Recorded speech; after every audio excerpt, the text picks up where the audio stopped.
Ecobici y HSBC, ahora en Álvaro Obregón y Azcapotzalco, presenta Lo que hay que saber. Empresas estadounidenses ratifican inversiones en México por más de 20,000 millones de dólares. También Genaro García Luna pide clemencia al juez Brian Cogan y Donald Trump dice que México no venderá un solo coche en su país si él es presidente. Es miércoles 16 de octubre, yo soy Gonzalo Soto y esto es Expansión Daily. Esto es Expansión Daily. Lo que hay que saber. Lo importante del día con los editores de Expansión. Expansión Daily. Lo que hay que saber. Bienvenidos. Bienvenidos y bienvenidas a un episodio más de Expansión Daily. Suscríbanse y compartan este podcast para que más gente esté muy bien informada. Hoy está conmigo Fernanda Hernández, editora de Internacional en Expansión. Fer, ¿cómo estás? Hola Gonz, hola a nuestros podescuchas. Estoy muy contenta de estar una vez más en Expansión Daily para platicar de los temas más relevantes del día. Pues bueno, Fer, antes de arrancarnos con la información, acuérdense que tenemos un 2x1 muy especial para todas y todos ustedes, a todos los que quieran ir al Fan Zone GNP en el Parque Bicentenario el fin de semana del Gran Premio de México. Aprovechen que es quincena y cáiganle para ver las calificaciones y la carrera en megapantallas, a los simuladores, los go-karts y desde luego los números musicales que habrá en vivo de Cabá, Mist, la Sonora Dinamita y muchos más. Les dejamos el link para este especial, ya saben, 2x1 en la descripción de este episodio para que utilicen el código FANZONE001, esto es FANZONE 001 en número. Ahí nos vemos ese fin de semana y ahora sí, mi querida Fer, ayer las empresas de Estados Unidos ratificaron inversiones en nuestro país por más de 20,000 millones de dólares en un evento, en una cumbre entre el sector privado estadounidense y el gobierno de México.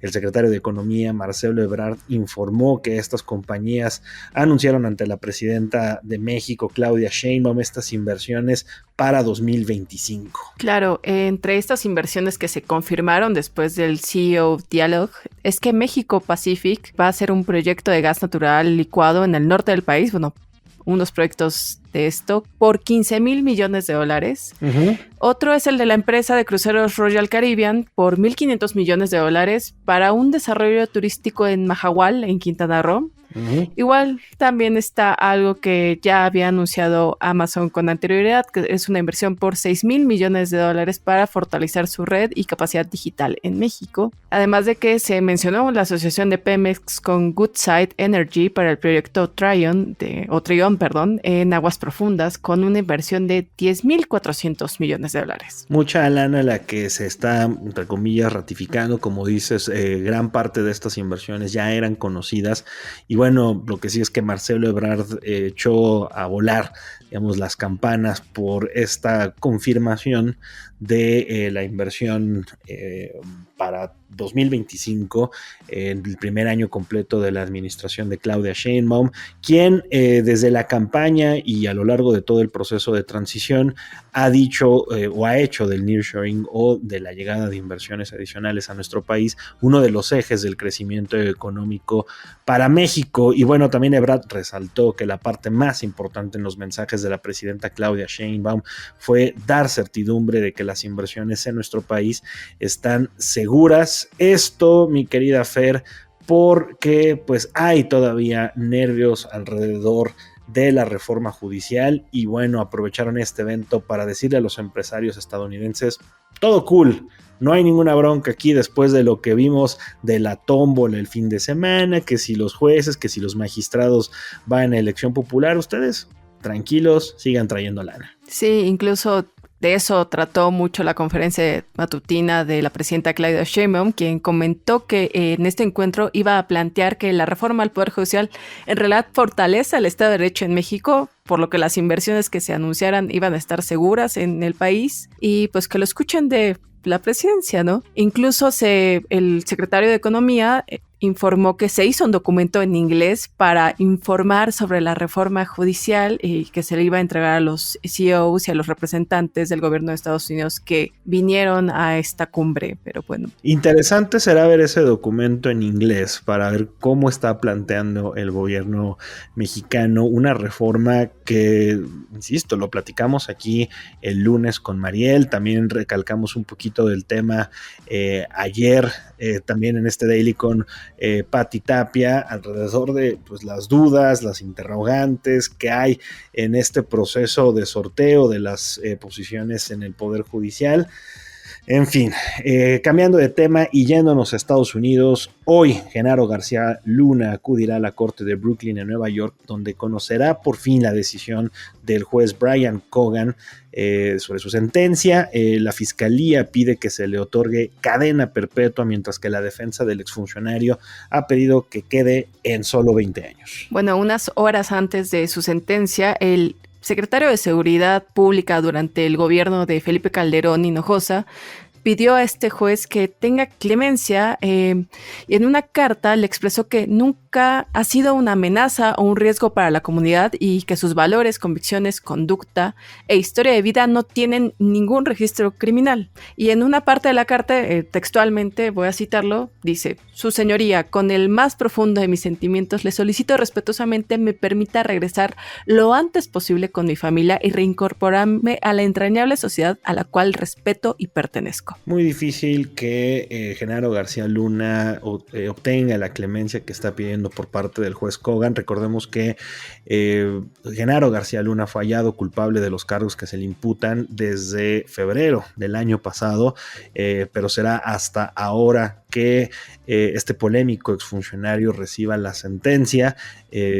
También García Luna dijo que cuando tuvo la responsabilidad de combatir el narcotráfico fue implacable en contra de los criminales que las producen, trafican y lucran con estas drogas, y volvió a asegurar que el caso en su contra fue una construcción por haberse negado a declarar en contra de otros exfuncionarios. También pues negó cualquier vínculo con el crimen organizado, algo que el gobierno mexicano y la fiscalía ha puesto en duda, y por el contrario de esto fue gran parte del caso, las presuntas ligas entre García Luna y varios capos del crimen organizado aquí en México. Bueno, veremos hoy, más tarde, qué sentencia le da por fin Brian Cogan. Yo también creo que no va a ser una sentencia baja. El caso por el que le acusa es muy grave, y más si García Luna, por las declaraciones que ha hecho, se negó a servir como un testigo o a cooperar con alguna investigación adicional. Pues bueno, también allá en Estados Unidos, mi querida Fed, Donald Trump dio otra vez nota y aseguró que México no venderá un solo coche en su país si él es presidente. El exmandatario y puntero en varios estados clave para la elección del 5 de noviembre no solamente ve a México como una amenaza, sino también a otros países, incluso a sus propios aliados, que según él, por lo menos hablando en términos comerciales, se han aprovechado de Estados Unidos más que los propios enemigos. Yo sé y me queda claro que mucho de esto que menciona Trump es mera retórica. Sin embargo, tenemos, y no me canso de insistir en ello, se los estamos diciendo con muchos meses de antelación, viene la revisión del TEMEC, y si Trump llega a la Casa Blanca será un proceso, dejémosle el adjetivo, interesante. Eso es por decirlo suave. Además, Trump ya ha venido amenazando más o menos desde hace 3 fines de semana que va a imponer un arancel de 100%, 200% o incluso mayor a los autos fabricados en México, convencido de que esto se va a traducir en la construcción de miles de empresas en Estados Unidos. Que lo que dice Trump es que si pone un arancel así altísimo, va a convencer a todas las empresas que en lugar de fabricar sus autos en México, pero también esto no solo va para México, va para países también como Alemania, para países como Japón, que también exportan autos a Estados Unidos. Obviamente el más afectado sería México, convencerlos para construir realmente plantas en Estados Unidos, traer empleos y traer prosperidad. Pero bueno, porque como decíamos, no solamente se está yendo contra China o contra países que considera como socios complicados como México, sino incluso contra la Unión Europea. Fer, es muy interesante la visión tan contrastante entre nuestro país y Estados Unidos. Y hablo específicamente en que arrancamos este daily hablando de cómo el gobierno mexicano procura o está tratando de darle certeza a los empresarios estadounidenses aquí en México para que traigan sus inversiones, y al mismo tiempo Donald Trump, quien tiene amplias posibilidades de llegar a la Casa Blanca, está viendo a México, y cito, como un desafío tremendo en este momento. Es decir, en realidad, en su visión, no somos socios comerciales, no somos cuates, digo, en términos nuevamente económicos, más bien representamos un rival a vencer y al cual pues pretenden meterle varios aranceles, como ya lo dijiste, él dice tremendos, ¿verdad? Utiliza adjetivos bastante grandilocuentes. El hecho es que nuestra economía depende ampliamente de las exportaciones, principalmente a nuestro principal mercado, Estados Unidos. Y finalmente también no sabemos qué efecto va a tener esto en la economía estadounidense, según él. El efecto va a ser masivo, pero va a ser positivo, y niega que vaya a repercutir esto en el bolsillo del consumidor. Pero ya varios economistas opinan que va a pasar todo lo contrario, más bien, que los planes económicos harán aumentar la deuda y la inflación. De hecho, el editor jefe de Bloomberg, que fue el periodista que entrevistó a Trump en el Club Económico de Chicago, le cuestionó por estos planes, citando datos que dicen que la deuda ascenderá hacia 2035 a $7.5 billones con sus planes económicos, que esta cifra sería el doble de lo que suba la deuda hasta esa fecha con los planes económicos de Kamala Harris. Sin embargo, Trump le respondió que pues él es buenísimo en matemáticas, que él prácticamente le sacó tengo otros datos, y que todo va a ir fantástico, que va a beneficiar a la economía como nunca antes, como Trump, siempre muy dado a usar hipérboles y a ser muy grandilocuente. Interesantes los otros datos trumpistas. Y hablando de datos en Estados Unidos, un trabajo muy interesante que realizaste, Fer, es el análisis del voto latino en Estados Unidos. Ya sabemos que es bastante importante por el tamaño que representa en términos de votos, sobre todo en algunos estados columpio o estados clave para la elección ahí en Estados Unidos. Pero ¿por qué no nos platicas qué está buscando este voto latino y por qué es relevante en cifras?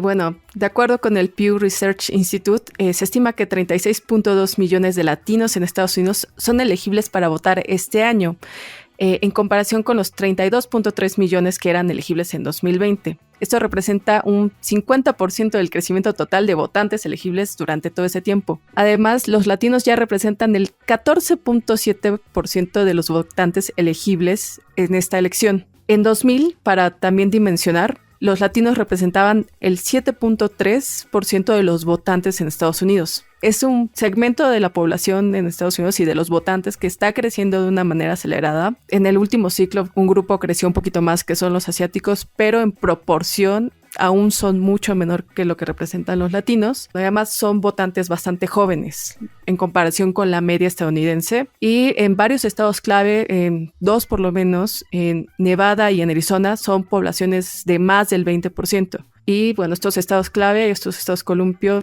es un concepto que vamos a escuchar o que hemos escuchado ya muchos durante estas elecciones. Son estos estados que no son ni republicanos ni demócratas, que pueden inclinarse a cualquiera de los dos lados. Uh-huh. Y bueno, ahí está una importante parte del electorado latino.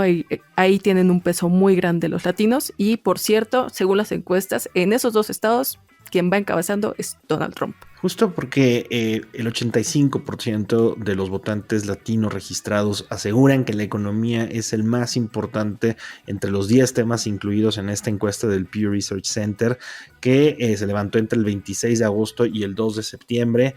Es por esa razón, el bolsillo, por el que buena parte de los votantes latinos en casi todo Estados Unidos han volteado a ver a Donald Trump como una posible solución a sus problemas. Muchos de ellos consideran que la administración Biden, pese a que las cifras a nivel macroeconómico muestran otra cosa, creen que se vivía mejor, o hay cierta nostalgia económica de la administración de Donald Trump. Claro, hay esta sensación de que con Trump las cosas están mejor. también hay que considerar que a Biden lo tocó la parte más dura de la pandemia. No es por justificar el desempeño económico, pero en general ha sido como el gran talón de Aquiles de los demócratas, no solamente con los latinos, pero bueno, en este momento estamos hablando de ellos. Pero además de la economía, también les está importando a este segmento de la población mucho la atención médica, los delitos violentos, que también es otro de los temas que Trump aborda mucho en su campaña, la política de armas y la inmigración. Es el quinto tema que más les importa. Sobre todo le importa mucho a los votantes de Trump más que a los votantes de Harris, pero ahí también está colado el tema que es, curiosamente, el tema favorito de Donald Trump, que cada vez que pueda hablar de lo mucho que hizo para frenar la inmigración irregular hacia Estados Unidos, lo hace. Y que además la campaña de Kamala Harris y los demócratas en general han sido incapaces de poder mostrar un mensaje coherente, o por lo menos muy bien estructurado, que le permita a los votantes latinos voltear a verlos como la solución y no como la fuente de los problemas. Pero de nuevo, en la economía no han logrado este mensaje, tampoco en la parte de la atención médica, aunque el propio Biden ha hecho o hizo bastantes esfuerzos para mejorar el famoso Medicare o el sistema de salud pública allá en su país. El tema de la violencia también en algunas ciudades clave. Trump ha hecho de esto un mensaje muy importante. Volteen a ver ciudades gobernadas por los demócratas como Nueva York, como Los Ángeles, como San Francisco, son prácticamente un desastre, aunque en muchos de ellos los números de algunos delitos de alto impacto van a la baja. Y lo mismo, como dices, el tema migratorio, curioso, ¿verdad? Porque también es verdad que históricamente los latinos asentados ya en Estados Unidos son bastante más reacios que el resto de la población el tema migratorio. Claro, pues habrá que ver también al final cómo se inclinan. De acuerdo con una encuesta que el New York Times publicó este fin de semana, los latinos se están inclinando más que nunca, o más por lo menos desde hace 20 años, por los republicanos. Sobre todo los hombres latinos son los que están volteando más hacia los republicanos. Si se confirman las tendencias, por primera vez desde 2004, los demócratas van a tener menos del 60% del voto latino. Y la última vez que pasó eso, los demócratas perdieron. Fue con John Kerry. Así que ojo con eso. Datos muy interesantes, sin duda. Esta radiografía que nos traes, Fer, no se la pueden perder, estimados podescuchas, para comprender mejor hacia dónde va caminando el tema electoral allá en Estados Unidos. Les recuerdo, es el próximo 5 de noviembre que se llevarán a cabo las elecciones en ese país, y aquí tendremos toda la mejor información de cara a esa fecha histórica en la que yo coincido con algunos de nuestros columnistas. El gobierno de Claudia Sheinbaum en realidad comienza de lleno o al 100% el 6 de noviembre, ya que conozcamos quién estará del otro lado, especialmente para el tema de la renegociación del TEMEC. Pero bueno, Fer, antes de cerrar este podcast con malas noticias, ¿qué te parece si les traemos una buena a todas aquellas personas que le deben algo, mucho o poquito al SAT? Aunque a veces parezca, no todo está perdido. Y ahí te va, Fer, porque el SAT está ofreciendo pago de deudas en mensualidades y una reducción de hasta 100% en las multas. La autoridad informó en un comunicado que las personas físicas y las empresas que presenten adeudos con la autoridad o vaya que en las declaraciones les haya salido un saldo a cargo, pueden solicitar este pago a plazos o la reducción de las multas y las tasas de recargos. Claro, los contribuyentes con adeudos al Servicio de Administración Tributaria podrán regularizar su situación a través de una serie de facilidades de pago que pueden realizarse hasta en 36 parcialidades y una reducción de hasta 100% de la multa, que digo, yo nunca he tenido deudas con el SAT, pero me parecen bastante... ¡Qué presumida! Me parece bastante bueno. Digo, también no he tenido deudas con el SAT desde hace 10 años, si tengo que ser honesta, pero bueno. No, está muy bien. A ver, el pago en parcialidades, el adeudo se puede liquidar hasta en 36 meses con un pago inicial de al menos 20% y una tasa de interés fija. De 1 a 12 meses la tasa es de 1.26%, de 13 a 24 meses de 1.53%, mientras que de 25 a 36 meses la tasa sube un poquito más a 1.82%.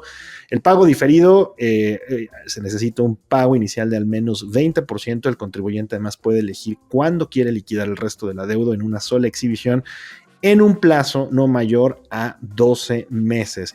Pues nada mal, ¿no, Fer? Sobre todo si ya le debes una lanita al SAT. Claro, además, bueno, los interesados también pueden solicitar una reducción de hasta 100% de la multa dependiendo de la antigüedad de la misma, así como una reducción a la tasa de recargos. Y es importante, ojo, también para quien esté interesado en esto, que el contribuyente realice el pago de la parte no reducida dentro del plazo concedido para que estos beneficios surtan efecto. Y pues me parece un gran plan, ¿eh? Si les tienes deudas con el SAT, es momento de ponerte. Ya saben, es ahora o nunca.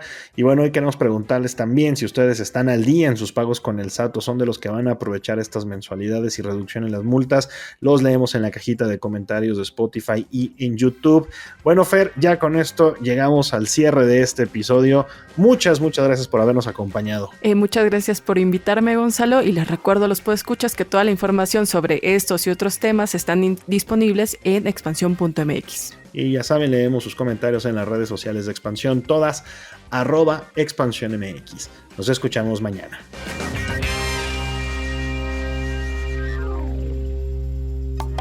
Expansión Daily. Escucha un nuevo episodio lunes a viernes a partir de las 6 de la mañana. Expansión Daily es un podcast de Expansión. Este episodio llega a ti gracias a rss.com, el podcasting hecho simple. Ecobici y HSBC, ahora en Álvaro Obregón y Azcapotzalco, presentó.